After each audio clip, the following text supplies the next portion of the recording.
vou já começando a introduzir. Boa tarde, meu nome é Bárbara Ciadani. Nós somos editoras de uma revista de crítica de cinema chamada Beira. A revista existe desde 2015 e nos últimos 2 anos a gente tem feito a cobertura de festivais. Nós fomos ano passado para Brasília, esse ano para Tiradentes, e esse ano a gente foi convidada aqui pelo Guilherme da Mostra do Filme Livre para fazer parte do júri. Então nós somos também as juradas da competitiva e para participar aqui dos debates. Tem dias com debates com diretores, hoje infelizmente a gente não pôde contar com o diretor, mas a gente trouxe alguns comentários, apontamentos sobre o filme para compartilhar com vocês, e a ideia é ser mais uma conversa. A gente vai trazer algumas questões aqui que a gente pensou juntas durante... A gente viu o filme 2 vezes e depois a gente abre para perguntas. E a gente queria também ressaltar que a Beira é uma revista que se interessa muito por esse tipo de cinema. Nosso recorte editorial é justamente de um cinema mais experimental, um cinema menos comercial, tanto que o nome Beira, tem essa ideia de filmes que estão na beira, que estão à margem, e isso tem muito a ver com a Mostra do Filme Livre, que é uma maior mostra de cinema independente do Brasil. Então a gente acha que foi muito bacana esse convite, tem tudo a ver. Mas enfim, vamos começar. Já está no filme? Deixa eu pegar minhas anotações aqui. Tá, enquanto a Bárbara tá vendo ali, eu acho que esse foi um filme, quando a gente se encontrou depois de ter assistido a primeira vez para conversar, foi um dos mais difíceis, porque depois quero saber de vocês quais foram as impressões, mas eu vejo várias referências e várias questões e elas não culminam exatamente num ponto que a gente pode falar, esse filme traz isso, esse filme traz aquilo, mas tem vários apontamentos ali soltos e se sobrepondo. Acho que em relação se a gente pode pensar na temática dessas 3 histórias, aparece muito para mim a questão da solidão, né? São pessoas muito sozinhas nesses planos abertos, esse descampado, e curiosamente, principalmente nas 2 primeiras partes, eles desenvolvem uma relação assim particular, né, com máquinas e tecnologia. Na primeira parte do filme, aquele homem tem o motorista, né, a gente só vê ele naquele carro, e logo na primeira cena ele suja o carro e já fica ali meio obsessivo limpando. Parece quando a gente vê a cidade, tem essas fábricas, depois a gente pensou, acho que até são plataformas de petróleo, né? Então tem uma relação ali com o automóvel, com o petróleo. Já na segunda parte, essa menina que fica na bolsa de ações, né, tem essa relação com o computador. E eu não sei se vocês repararam, a primeira vez que eu assisti o filme eu não tinha reparado, mas o áudio que ela ouve logo no começo sobre economia e como tá a bolsa e tal, já dá alguns indícios também sobre essa questão do petróleo. Fala da Petrobras e até do governo Dilma, tá né? Em inglês, né? Não tem nada. Tá em inglês. Mas eles estão falando do impeachment da Dilma ali naquele áudio que ela tá ouvindo. E sobre, nesse viés da economia, das ações, da questão da Petrobras. E no terceiro, essa relação com a máquina, ela não fica muito, muito clara, mas é também um operário ali que ele trabalha ele faz o transporte de coisas compradas pela internet, né, de mercadorias compradas pela internet. Então me parece que essas questões da mercadoria, da tecnologia estão ali perpassando o filme. Pode? Uma das questões também que eu acho que é bacana a gente apontar, além de que realmente tem isso, né, em todas as 3 partes, os 3 personagens estão sendo atravessados por uma relação com a máquina, uma relação com a tecnologia, uma relação com o capital, né? O filme é dedicado a Jesus Cristo. Esse filme é muito curioso. O tempo todo que o motorista está ali no carro, ele está ouvindo rádio evangélica. No final agora teve uma música também falando um funk para Jesus. Então a gente ficou aqui, é um filme bem viajante, né, assim, em todos os sentidos, tanto de deslocamento quanto de viagem mesmo. E o filme fala, eles vieram de outro espaço, né? Poderia ser eles vieram de outro tempo e espaço, porque também é um filme que trabalha muito com uma distensão dos tempos, né? Uma duração prolongada. Mas a gente ficou pensando aqui se não teria uma relação, não sei se é muita viagem, do capital como uma nova religião, né? Esse lugar do dinheiro está perpassando todas as relações sociais. A cena da menina, na segunda parte, que ela tem e tem um senso de humor muito peculiar o filme também, né? Tem aquelas cenas que parecem uns memes, uns gifs. Essas cenas me lembraram muito não sei, eu penso... A primeira vez que eu vi, eu pensei numa estética da videoarte, mas ao mesmo tempo tem algo de meme mesmo, uma coisa... aquela cena da frigideira, pra mim aquilo podia estar no Comidas Feias, alguma coisa assim, é muito realmente... Site do Instagram. Né? Tem algo... São algumas estéticas que a gente reparou que trazem um pouco dessa coisa da videoarte, né? Principalmente nesse segundo momento desse boom da videoarte nos anos 90, né? Algumas estéticas no filme são estéticas do vídeo, que eram muito utilizadas nessa época, essa coisa da sobreposição, de brincar com essa temporalidade que o vídeo permite, né? A película antes não necessariamente, mas o vídeo traz essas opções de manipular, e eu acho que essas coisas são resgatadas na nossa estética do meme também, atualizadas, né?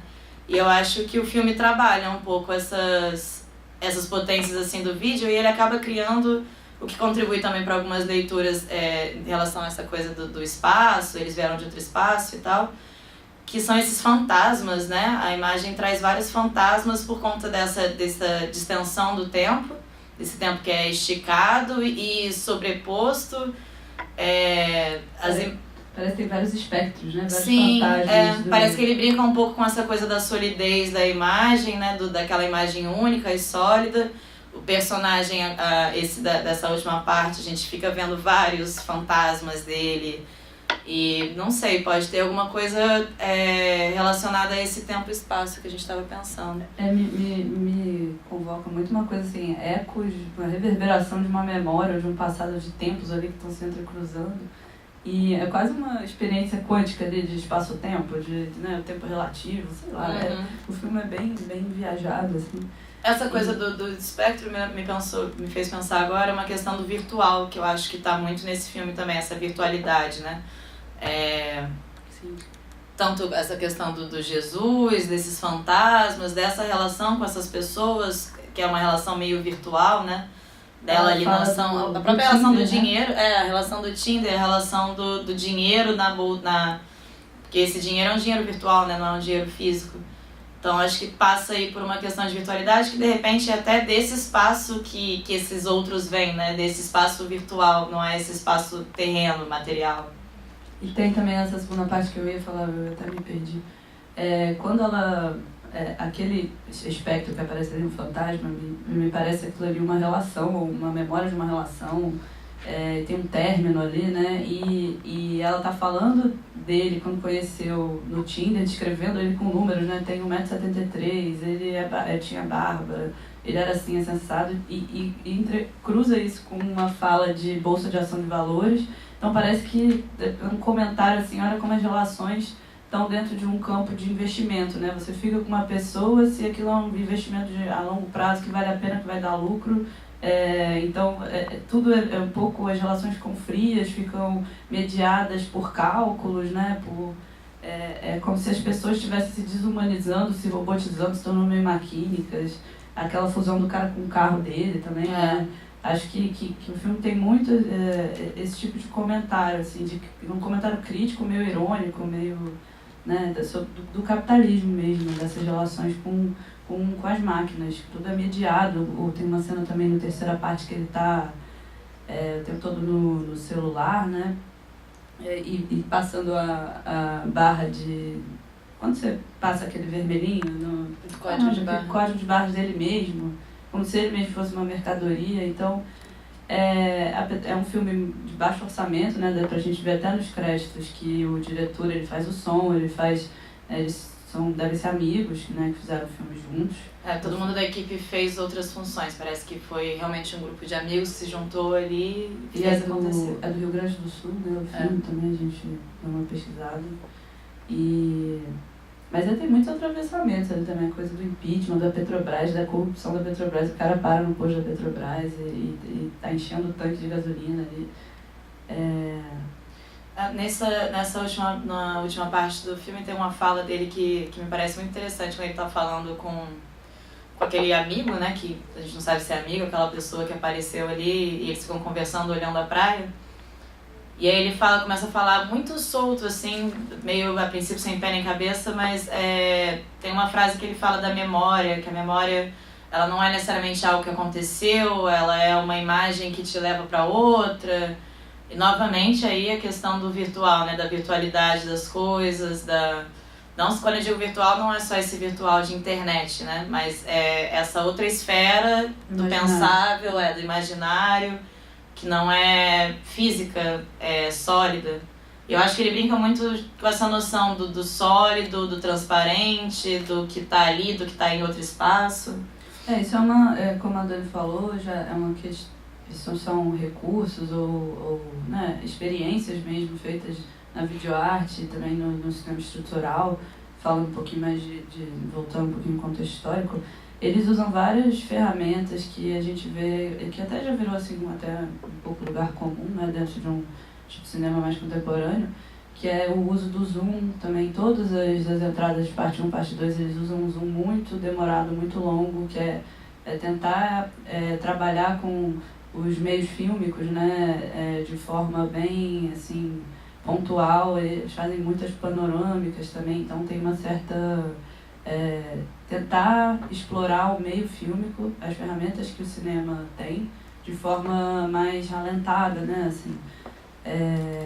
E a questão também que acho bacana a gente lembrar é a da deambulação, né, da deriva, que tem vários teóricos aí, até, enfim, Deleuze, que vai dizer que uma das características do cinema moderno é quando a ação, o personagem deixa de ter ações, né, e a narrativa fica rarefeita, não tem tanta narrativa, os personagens eles estão mais à deriva, sem ação, contemplando. Ele está falando de um cinema muito específico ali do pós-guerra, quando a Europa toda destruída, os personagens só podem ver ruínas, né? Eles não tem mais como agir no mundo, tem uma certa estupefação diante do mundo. E aí tem muitos filmes de deriva, muitos filmes de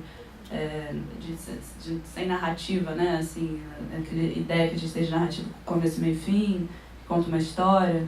Então, eu acho que ele está um pouco nessa linhagem, assim, né? Ele está conversando, talvez, com esse lugar do cinema contemporâneo mesmo. Tá nessa desconstrução de uma ideia de narrativa, né? Nada acontece, digamos assim, mas né, é mais um cinema de atmosfera, um cinema de afetivo, né, de afeto, do que de narrativa mesmo.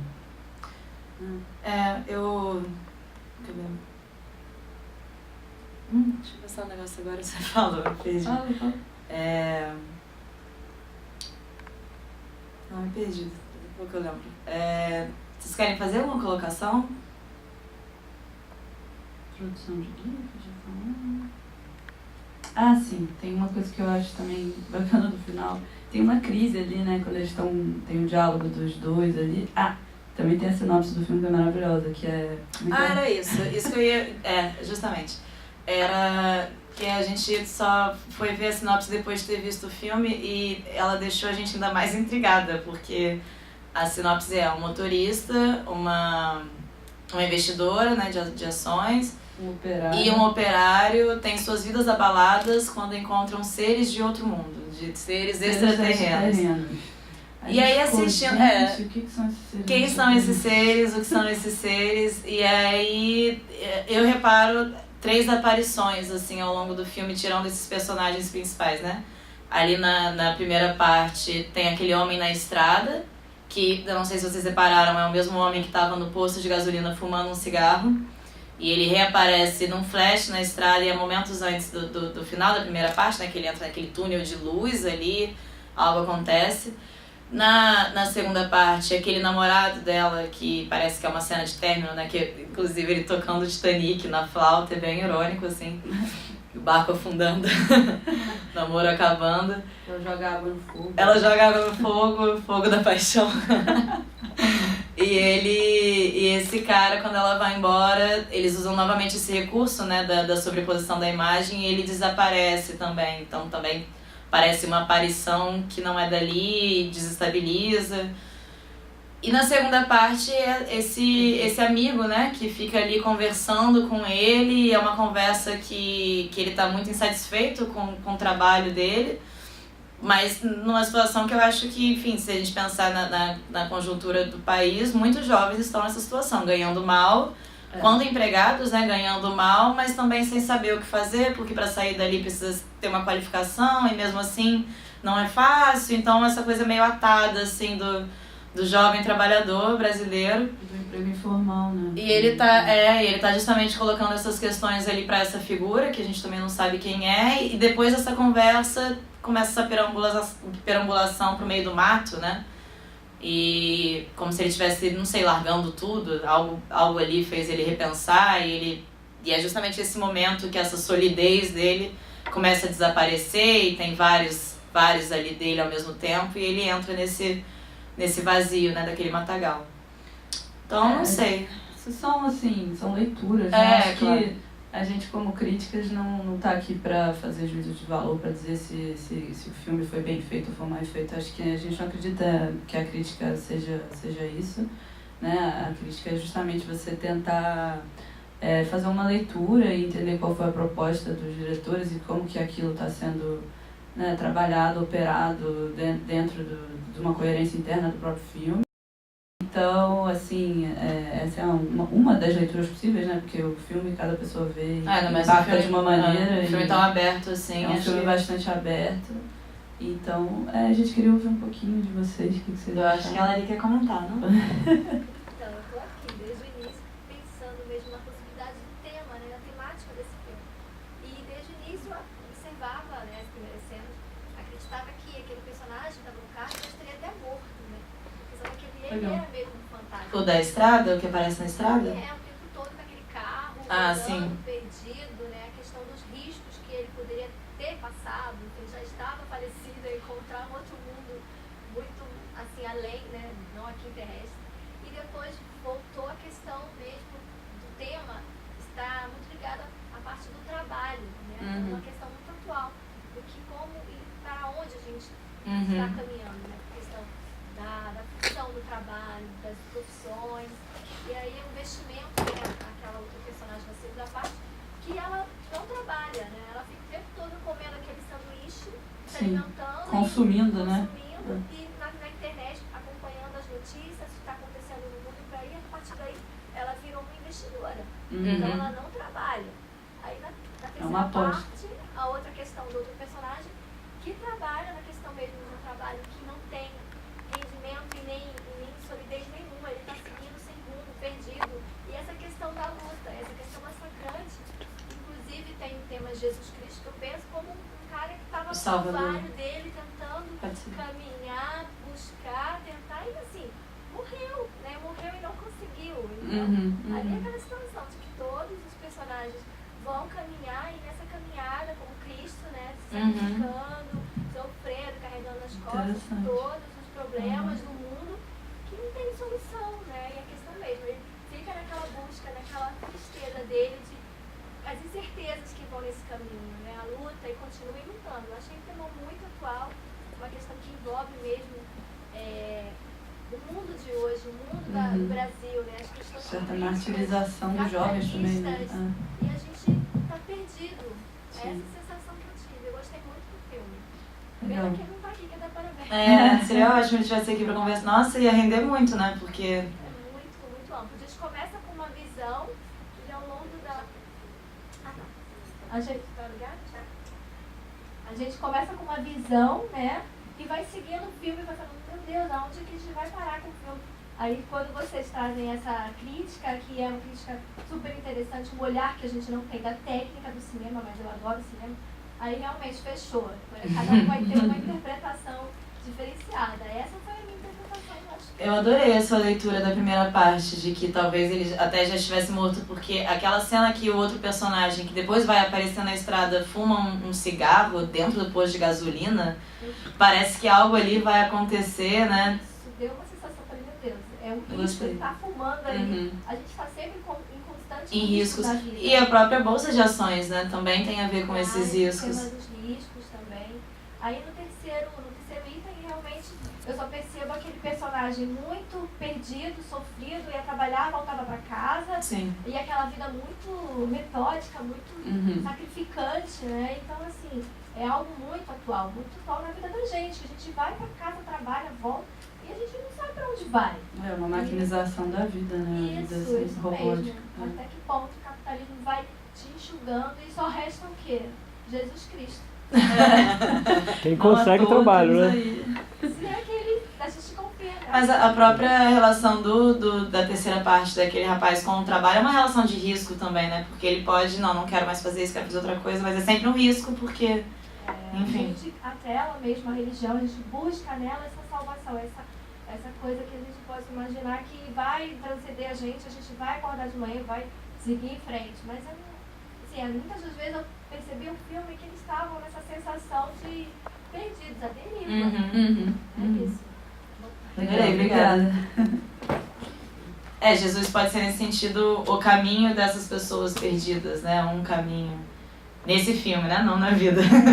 Mas parece que Jesus pode entrar como não sei. Mas tem um crescimento, né, exponencial das religiões protestantes, né? A gente ficou pensando nisso também, se não seria uma relação talvez com isso também. Que muito provavelmente também tem a ver com várias outras questões sociais e pessoas buscando também caminhos e soluções e conforto. Mas até na política, né? A gente tem um crescimento muito grande das pentecostais, enfim. Quer mais alguém? Não?